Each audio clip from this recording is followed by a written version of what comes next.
முப்பத்து மூவர் அமரர்க்கு முன் சென்று கப்பம் தவிர்க்கும் கலையை துயிலெழா. இது திருப்பாவையினுடைய 20வது பாசுரத்தின் வரிகள். இதில் 33 என்பது எதை குறிக்கின்றது என்பதை பற்றி பார்க்கலாம். அஷ்டவசுக்கள், ஏகாதச ருத்ரர்கள், துவாதச ஆதித்யர்கள், இரட்டையர்கள், அஸ்வினி தேவர்கள், இவர்களை எல்லாம் சேர்த்து 33 என்ற கணக்கு வருகின்றது. அஷ்டவசுக்கள் என்பவர்கள் யார்?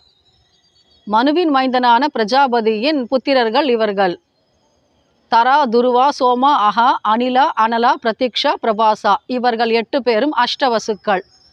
மற்றும் இவர்கள் இயற்கையினுடைய சக்தியை பிரதிநிதிப்படுத்துபவர்கள். நிலம், நீர், நெருப்பு, காற்று, ஆகாயம், சூரியன், சந்திரன், விண்மீன்கள் இவற்றினுடைய அம்சங்களாக கருதப்படுகின்ற அஷ்டவசுக்கள். 12 ஆதித்யர்கள், 12 சூரியனின் அம்சங்கள்.